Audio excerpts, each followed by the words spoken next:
السلام علیکم ورحمۃ اللہ وبرکاتہ۔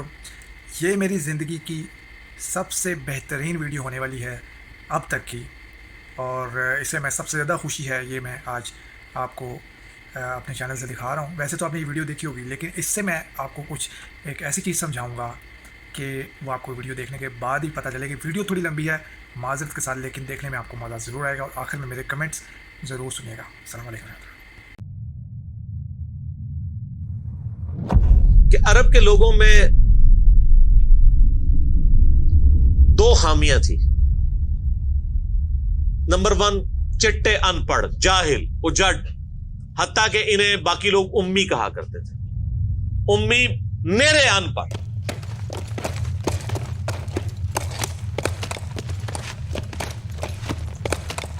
دوسری خامی تھی کہ یہ لوگ آپس میں لڑتے رہتے تھے، خاندانوں کے خاندان ختم ہو جاتے تھے۔ پانی پینے پلانے کے اوپر جھگڑا ہوا ہے تو 10 سال لڑائی ہو رہی ہے۔ یہ دو خامیاں تھیں۔ نمبر 1، چٹے ان پڑھ، نمبر 2، لڑاکو لیکن آپس میں۔ لیکن دو خوبیاں بھی تھیں۔ ایک خوبی یہ تھی کہ یہ ٹف ماحول کے عادی تھے، ریگستان کے رہنے والے، گرمیوں میں یعنی اتنے مشکل سفر کرنے والے، اونٹ کے اوپر مہینوں کے سفر، تھوڑا سا ساز و سامان کے ساتھ۔ اور دوسری خوبی یہ تھی کہ یہ جب کسی کو زبان دے دیتے تھے نا، پھر گردن ہی کٹتی تھی، پیچھے نہیں ہٹتے تھے، چاہے کسی دشمن کو بھی زبان دی ہے۔ اللہ نے ان کی یہ دو خوبیاں یوٹیلائز کر لی کہ زبان دی اللہ کے نبی علیہ السلام کو، انہوں نے جس نے دی، پھر گردن ہی کٹی ہے۔ اور دوسری خوبی کہ وہ ٹف ماحول کے عادی تھے لیکن لڑتے آپس میں تھے۔ اللہ تعالیٰ نے ان کی خامی کیسے پوری کی کہ ان کو ایک لیڈر ایسا دے دیا جس نے سارے قبائل کو ایک جھنڈے کے نیچے جمع کر دیا، اور جہالت کے لیے دور کرنے کے لیے ان کو ان کی زبان میں کتاب دے دی۔ اب جس نے سورہ بقرہ، سورہ نساء، سورہ مائدہ حفظ کی ہوئی ہے، اس کے سامنے کوئی کرسچن کا پادری، کیا یہودیوں کا پادری وہ بیٹھ سکتا تھا؟ جتنے ان کے دلائل تھے انہوں نے وہ زبانی یاد کیے ہوئے تھے۔ تو وہ لوگ جو اپنے آپ کو سمجھتے تھے کہ ہم بڑے علامہ ہیں اور یہ امی ہیں، ان امیوں نے ان کو علم میں بھی الٹ کے رکھ دیا، صرف ایک قرآن کی وجہ سے۔ اور اللہ نے لیڈر دیا، سارے عرب قبائل جمع ہوئے۔ وہ عربی جو آپس میں لڑتے تھے، انہوں نے کبھی یہ سوچا بھی نہیں تھا کہ اگر ہم ایک جھنڈے کے نیچے جمع ہو جائیں تو ہم دنیا کی سپر پاورز کو الٹ سکتے ہیں، رومن اور پرشین امپائر کو۔ اور دیکھیں سر پھر کیسے الٹا ہے انہوں نے۔ ود ان 17 ایئرز ہر چیز اڑا کے رکھ دی ہے۔ صدیوں کی سلطنتیں، لاکھوں کی ریزروڈ آرمیز رومن اور پرشینز کی پوری دنیا پہ حکومتیں کر رہی ہیں، جدید اسلحہ ہے۔ اور ادھر یہ بدو ہیں جن کے پاس اونٹ ہیں، گھوڑے ہیں، تلواریں ہیں، نہ منجنیق انہوں نے کبھی دیکھی، نہ ان کے پاس اس طرح کے ہاتھی بڑے بڑے جو پرشینز کے پاس تھے۔ بس چل پڑے، کلمہ پڑے اور نکل کھڑے ہوئے۔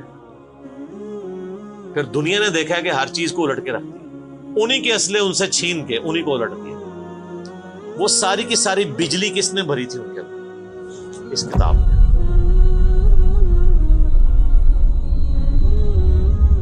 یہ کتاب تھی، کتاب پڑھتے تھے، ایمان تازہ کرتے تھے۔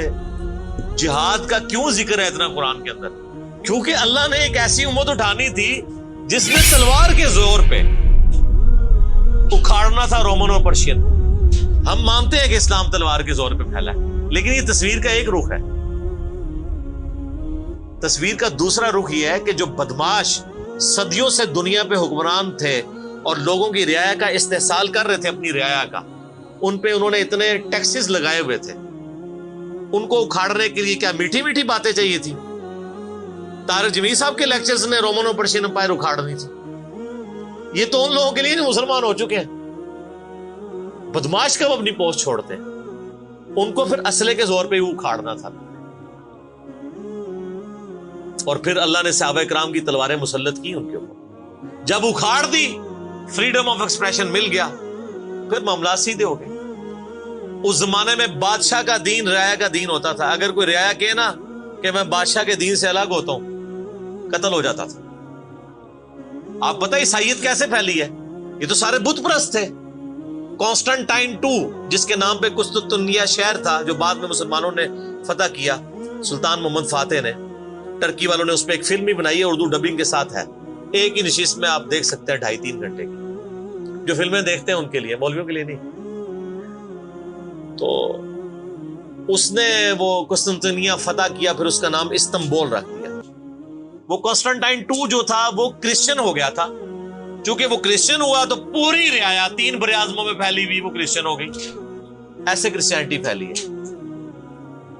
تو رعایا کو وہی دین رکھنا ہوتا تھا جو حکمران کا ہے. پہلے حکمران بت پرست تھا, عیسائیوں پہ ظلم ہوتے تھے. بعد میں جب حکمران ہی مسلمان ہو گیا, اس زمانے ظاہر عیسائیت اسلام کا ہی نام تھا, تو سارے پیچھے اس امام کے. یہ بڑا خطرناک معاملہ تھا.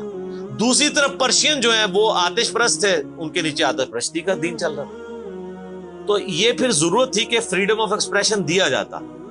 اسلام نے تلوار کے زور پہ ان کو اکھاڑا, ان کی بدماشیاں ختم کی, اور ایسی ختم ہوئی کہ بخاری مسلم کی حدیث ہے, نبی علیہ السلام نے فرمایا ان قریب کیسر ختم ہو جائے گا, پھر قیامت تک کوئی کیسر نہیں ہوگا. ہائے ہائے ہائے سر, یہ پروفیسیز اللہ کی تائید کے ساتھ ہی کوئی دے سکتا ہے. ان قریب کسرا ختم ہو جائے گا, قیامت تک کوئی کسرا نہیں ہوگا. دیکھ لیں 1500 سال ہو گئے ہیں, نہ رومن امپائر دوبارہ بنی, نہ پرشین امپائر دوبارہ بنی. حتیٰ کہ اب تو وہ کانسیپٹ ہی ختم ہو گئے, ملکوں والا کانسیپٹ آ گیا. اور اس زمانے میں یہ بات کرنا ایک ایسے شخص کا جس کے اوپر ایمان لانے والے گنتی کے لوگ ہوں, بہت بڑی بات. اور اللہ نے پھر اکھڑوایا. اور آج فریڈم آف ایکسپریشن ایسا ہے کہ آج تلاوت ہو رہی ہوتی ہے تو ٹرمپ بھی بیٹھ کے سن رہا ہوتا ہے. کیوں؟ حالانکہ وہ کرسچن ہے. فریڈم آف ایکسپریشن آ گیا. آپ جائیں امریکہ میں, آپ کسی مارکیٹ میں مسلح ڈال کے نماز پڑھیں, کوئی آپ کو منع نہیں کرے گا. الٹا آپ کے ساتھ سیلفیاں بنا رہے ہوں گے کہ یہ کیا ہو رہا ہے. تو پہلے کوئی سوچ سکتا تھا کہ فرعون کے سامنے کوئی نماز پڑھتا؟ جادوگروں نے ذرا سی بات کی, ایمان لے کے آئے تو میں تمہیں سولی دے دوں. تو یہ اسلام اس دور جدید کا خالق ہے, اور یہ دور جدید کو تخلیق جو اسلام نے دی ہے وہ قرآن کے ذریعے. ایک علامہ وحید الدین خان صاحب ہیں انڈیا کے, 90+ ان کی ایج ہے. انہوں نے کتاب لکھی ہے اسلام دور جدید کا خالق. اسی ٹاپک کو ایڈریس کی, کمال کی کتاب ہے وہ, اور پڑھنے سے تعلق رکھتی ہے. آپ گوگل سے اس کا PDF بھی ڈاؤن لوڈ کر سکتے ہیں, چھوٹی سی کتاب ہے. تو انگلش میں بھی ایک کتاب لکھی ہے گاڈ رائزز, خدا ابھرتا ہے. خدا پھر جو ابھرا ہے نا جی قرآن کے ذریعے. خدا کو تو خیر مخلوق کی ضرورت نہیں ہے, لیکن مخلوقات نے جو تماشا بنایا ہوا تھا نا, اس تماشے کو ہمیشہ کے لیے اللہ تعالیٰ نے اپنے پیغمبر امام اعظم سیدنا و مولانا محمد رسول اللہ صلی اللہ علیہ وآلہ وسلم کے ذریعے شرک کا خاتمہ کر کے قیامت تک کے لیے جو دین اسٹیبلش کیا اس کتاب کے ذریعے. اب یہ کتاب قیامت تک نبی علیہ السلام کا معجزہ ہے. یہ کتاب ہے سر جس نے دنیا پلٹ دی, اور یہ وہ کتاب ہے جو ہم صرف اپنی بچی کو جب رخصت کرنے لگتے ہیں نیچے سے گزارتے ہیں, ٹھیک ہے, اور چوم کے غلاف میں رکھ دیتے ہیں. اس سے زیادہ اس قرآن کو ہم کوئی اہمیت نہیں دیتے.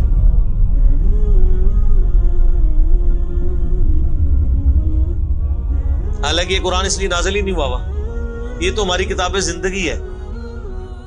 لیکن ماشاءاللہ ایسی سازش اسلام کے خلاف کی ہے کافروں نے نہیں, مسلمانوں نے پوری نیک نیتی کے ساتھ جنازہ نکالا دین کا, اور ایک سلوگن دے دیا قرآن نہیں ڈائریکٹ پڑھنا گمراہ ہو جاؤ گے. قرآن میں بڑی بڑی مشکل چیزیں ہیں, اس کو ہاتھ نہیں لگانا. یہ یہودی بات کرتے تو ہم کہتے ہیں یہ اللہ کے دشمن ہے. مسلمان کہہ رہے ہیں, ہم کہہ رہے ہیں بالکل صحیح کہہ رہے ہیں. وہ میرا کلپ آیا نا پچھلے, لیکن وہ جو ایک مولوی نے کہا ہے تو وہ اسلام 360 کے اوپر جو اس نے حملہ کیا ہے, تو میرا کلپ بھی اس پر ریکارڈ ہوا ہے. تو پہلے تو لوگ کہتے تھے کہ ہم ہی باتیں کرتا ہے, اب تو ویڈیو میں لوگ ریکارڈ کرا رہے ہیں کہ جی قرآن ڈائریکٹ نہیں پڑھنا, آپ گمراہ ہو جائیں. اچھا آج تک آپ نے کبھی نہیں سنا یہ کہ فلاں مولوی کی کتاب ڈائریکٹ نہیں پڑھنی آپ گمراہ ہو جائیں گے؟ یعنی مولوی کڈا سیاڑا ہے کہ اس کو طریقہ پتا ہے کہ میں نے بات کیسے سمجھانی ہے، اور اس کو ایسی کتاب لکھنی بھی آتی ہے جو گمراہ نہ کرے، اور اللہ کو ایسی کتاب نہیں دینی آئی کہ جو گمراہ ہونے سے بچا لے۔ قرآن میں کہاں ہے کہ یہ گمراہ کرتا ہے؟ وہ تو اللہ نے ٹانٹ کیا کہ جو قرآن پہ ایمان نہیں لاتے وہ گمراہ ہوتے ہیں، جو ایمان لے ہیں اور بات مان لیں وہ کیسے گمراہ ہوں گے؟ یہ تو تعریف کی ہے انہوں نے۔ تو اس کتاب نے جناب دنیا کی کایا کلب کی ہے، اور اس کا ٹیسٹ آپ تبھی فیل کر سکتے ہیں جب آپ عربی جانتے ہو تھوڑی بہت، یا پھر اگر آپ نے اردو میں ٹیسٹ لینا ہے تو آپ مولانا مودودی رحمہ اللہ کا ترجمہ پڑھیں، وہ اسی سوز و گداز کو ٹرانسلیٹ کرتا ہے اردو کے اندر۔ میں نے ابھی تک کسی اور بندے کے ترجمے کو نہیں دیکھا کہ جو ترجمے بڑے لوگوں نے کیا، احمد بریلوی صاحب نے، شری تھانوی صاحب نے، ان دونوں کے ترجمے تو ویسے ہی وقت کے ساتھ ختم ہو گئے اس لحاظ سے کہ اس میں تو کئی الفاظ جو ہیں وہ پرانی اردو کے ہیں۔ ہمارے نئے بچوں کو تو سمجھ نہیں آتی یہ لکھا کیا ہوا ہے۔ ہم نے کئی سنگتیں ہلاک کر دی۔ سنگتیں پتہ کسے کہتے ہیں؟ نہیں پتا۔ کئی امتیں، انہوں نے امت کا ترجمہ سنگت کیا، اس زمانے میں وہ چلتا تھا، ٹھیک ہے۔ آج کل اگر آپ اعلیٰ حضرت کا یہ ترجمہ رکھیں تو لوگوں کو نہیں سمجھ آئے، لیکن مودودی صاحب نے چونکہ لیٹسٹ اردو میں ترجمہ کیا اور پھر وہ سوز و گداز ٹرانسفر کیا۔ میرا چیلنج، آپ کوئی قرآن کی صورت نکالیں اپنی مرضی کی، باقی ساروں کے ترجمے رکھیں، پھر مودودی صاحب کا بھی پڑھیں، تو آپ کو لگے گا کہ آپ کا دل تیزی سے دھڑکنا شروع ہو گیا ہے۔ الفاظ کے چناؤ، پھر اس میں جو ردم ہے، اور وہ انہوں نے تفہیم القرآن کے مقدمے میں لکھا ہے کہ میں نے دیکھا ہے کہ ہمارا نوجوان قرآن ترجمے سے لے کے بیٹھتا بھی ہے نا تو بور ہو جاتا ہے۔ تو ان کا میں نے سمجھا کہ کیوں ہوتا ہے بور، کیونکہ وہ تو پڑھ رہے تھے اردو میں، اللہ نے تو قرآن نازل کیا عربی میں، عربی اس نے سیکھنی کوئی نہیں ہے، اور اردو نے جو ترجمہ کیا ہوا ہے وہ انہوں نے ترجمہ کیا ہوا ہے ایز اے اسٹوری بک۔ یہ تو کتاب زندگی ہے، یہ تو زندہ کتاب ہے، بلکہ مسلمانوں کی زندگی کا سبب ہے۔ صحیح مسلم میں حدیث ہے، اللہ اس کتاب کی وجہ سے قوموں کو عروج دے گا، اور اس کتاب کی وجہ سے لوگوں کو، امتوں کو زوال دے گا، جس کو ڈاکٹر اقبال نے پھر شعر میں کہا، وہ زمانے میں معزز تھے مسلمان ہو کر، اور تم خار ہوئے تارک قرآن ہو کر۔ وہ زمانے میں معزز کون؟ صحابہ، اہل بیت، تابعین، تبع تابعین، اور تم خار ہوئے کون؟ اسی، اور صرف اسی نہیں، ساڑھے بزرگ بھی۔ یہ نہ سمجھیے گا، ظاہر آپ تو ہم کہہ سکتے ہیں نا، ڈاکٹر اقبال کے زمانے میں انڈیا، پاکستان، بنگلہ دیش کے جتنے بابے زندہ تھے، آج تو کہہ سکتے ہیں مر گئے ہیں۔ ڈاکٹر اقبال جب یہ شعر کہہ رہا تھا تم خار ہوئے تارک قرآن ہو کر، تو وہ خار احمد بریلوی صاحب، اشرف تھانوی صاحب، یہ سارے لوگ زندہ تھے اس وقت، تو انہی کو ہی کہہ رہے تھے نا۔ حتیٰ کہ قرآن کے ترجمے کو بھی گناہ سمجھا گیا۔ یہ تو بہت بعد میں ترجمہ ہوا ہے، اس پہلے ترجمہ شاہ ولی اللہ دہلوی نے کیا۔ پہلے تو لوگ کہتے ہیں قرآن کا ترجمہ کرنے کی ضرورت نہیں ہے، اور یہاں لوگ کہتے ہیں بزرگوں کی بڑی خدمات ہے۔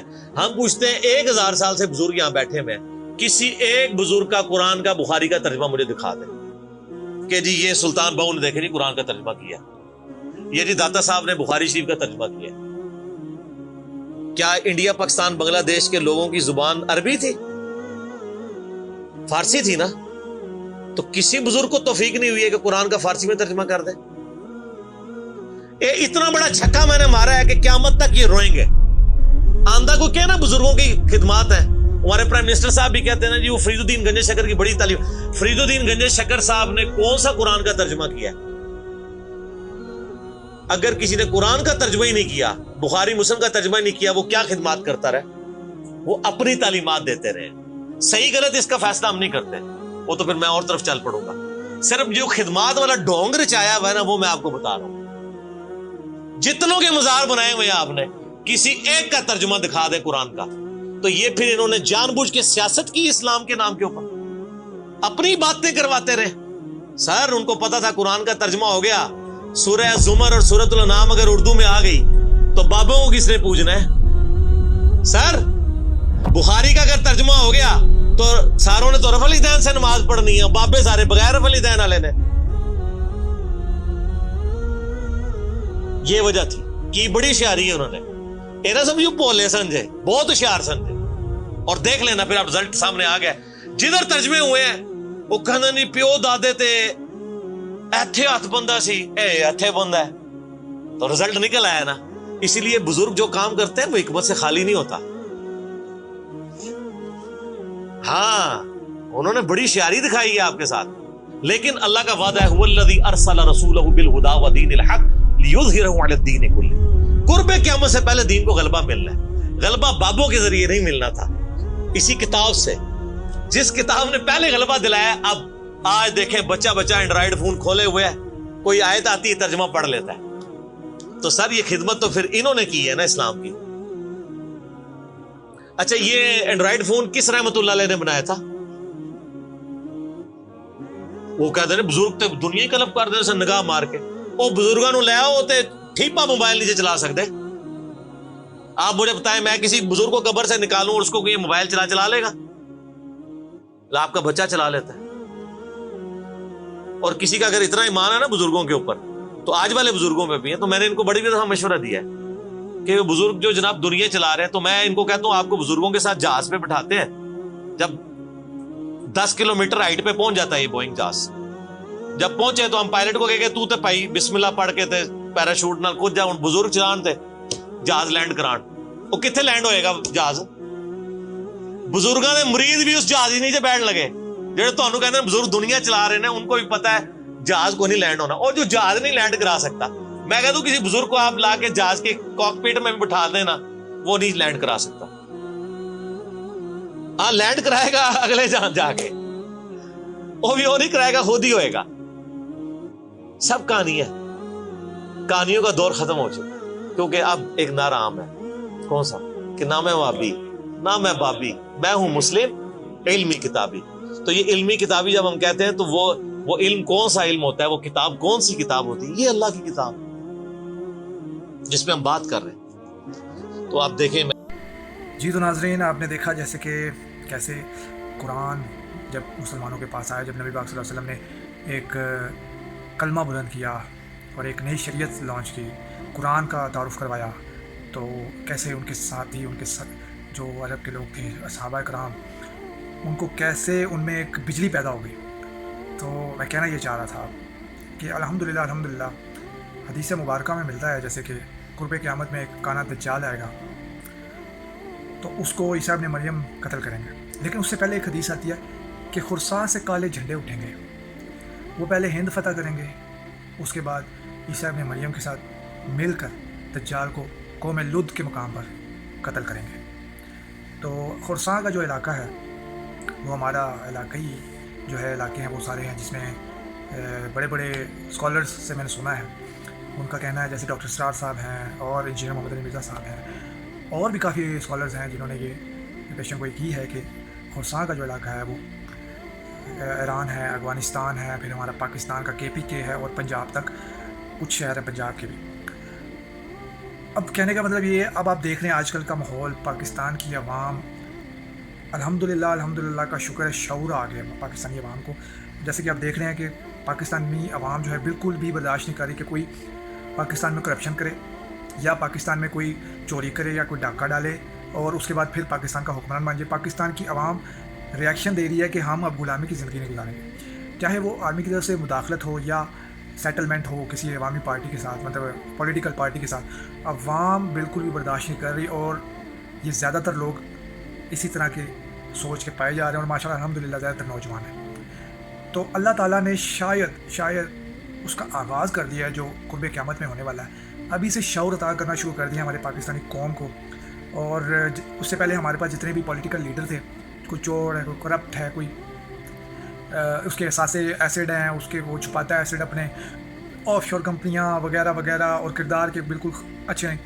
اللہ تعالیٰ نے ایک لیڈر دیا ہے جو کہ سچ بولتا ہے ایٹ لیسٹ, ٹھیک ہے. بے شک لوگوں کو اس سے لاکھ اختلاف ہوں, لیکن وہ سچا ہے اور وہ انصاف کی بات کرتا ہے. اور نبی پاک صلی اللہ علیہ وسلم کی بار بار وہ حدیثیں بیان کرتا ہے کہ نبی پاک صلی اللہ علیہ وسلم نے فرمایا تھا کہ اگر میری بیٹی فاطمہ رضی اللہ عنہا بھی اگر چوری کرے گی تو اس کے بھی ہاتھ کٹے گا, اس کو بھی سزا ملے گی. اگلی قومیں اس لیے تباہ ہوئیں کیونکہ ان کے لیے امیروں کے لیے کوئی اور قانون ہوتے تھے اور غریبوں کے لیے کوئی اور قانون. تو یہ حدیث ایک ہی شخص جو ہے اس کے بارے میں بات کرتا نظر آتا ہے اور فورس کرتا ہے کہ انصاف کا قانون نافذ کیا جائے, وہ ہے عمران خان صاحب. مجھے کوئی ایسا بندہ بتا دیں کہ جس نے پچھلے 75 ایئرس پاکستان کو بنے ہوئے ہو گئے ہیں, ٹھیک ہے. تو اگر کسی نے اس حدیث کو بیان کر کے کہا ہو کہ جی انصاف کریں, انصاف کریں, انصاف کریں, یہ نبی پاک صلی اللہ علیہ وسلم کا حکم ہے, حدیث مبارکہ, کسی نے نہیں. آپ اٹھا کے دیکھ لیں کتنے لیڈر گزرے، کتنے پولیٹیکل جماعتیں گزری ہیں، کسی نے کوئی جو ہے اس حدیث کو بیان نہیں کیا، کسی نے عمل بالمعروف کی بات نہیں کی. میرا نہیں خیال کسی نے آ کر اس امت کو یہ نہیں کہا کہ حق کے ساتھ کرو. کس لیڈر نے آ کر یہ نہیں کہا کہ نبی پاک صلی اللہ علیہ وسلم کو اپنا آئیڈیل بناؤ. کسی نے آ کے یہ نہیں کہا یہ مدینہ کی ریاست بنائیں گے ہم پاکستان کو. میرا نہیں خیال. اور یہی چیز ہمارے نوجوانوں کو کلک کر گئی ہے کہ ان کو جو دیکھ رہے ہیں کہ ہمارے ملک کا نظام اتنا برا ہے، دنیا ترقی کر رہی ہے لیکن ہمارا ملک جو ہے دن بہ دن نیچے جا رہا ہے، اور اس کی وجہ بھی پتہ چل گئی آخر کار. تو میرا جہاں تک خیال ہے کہ اللہ کی طرف سے یہ بہت بڑی ہمارے اوپر رحمت ہوئی ہے کہ جو عوام کو شعور تھا. آپ دیکھ لیں، کوئی رکشہ چلانے والا بھائی ہے، کوئی اگر ریڑھی لگانے والا بھائی ہے، کوئی مزدور ہے، کوئی مکینک ہے، کوئی انجینئر ہے، کوئی ڈاکٹر ہے، کوئی سپورٹس مین ہے، کوئی سادہ سا بندہ ہے، کوئی اسلامک اسکالر، اس سب کو شعور عطا کر دیا اللہ تعالیٰ نے. اور علی بھائی کی اس میں بہت بڑی، علی بھائی انجینئر محمد علی مرزا صاحب، ان کا بہت بڑا ہاتھ ہے، اور عمران خان صاحب کا بہت بڑا ہاتھ ہے. ویسے تو علی بھائی کو جب بھی کمپیئر کریں عمران خان صاحب سے، علی بھائی ذرا سیکھ ہو جاتے ہیں. تو لیکن نوجوان دونوں کے ساتھ اٹیچ ہیں. ان دونوں نے اپنے اسٹوڈنٹس کو، اپنے فالوورس کو شعور عطا کیا، اور میں بھی ان دونوں کا فالوور ہوں، دونوں کا فالو کرتا ہوں ان دونوں کو. اور الحمدللہ میں اللہ کا شکر ادا کرتا ہوں کہ اللہ تعالیٰ نے ہمیں شعور عطا فرمایا. السلام علیکم ورحمۃ اللہ وبرکاتہ. اپنے فیڈ بیک ضرور دیجیے کریے، اور تاکہ ہمیں پتہ چلتا رہے کہ ہم کوئی کام اچھا بھی کر رہے ہیں کہ بس ایسے ہی کیمرہ آن کر کے یوٹیوب پہ لگے ہوئے. آپ کے فیڈ بیک کا جو ہے ہمیں انتظار ہمیشہ رہے گا. السلام علیکم ورحمۃ اللہ وبرکاتہ.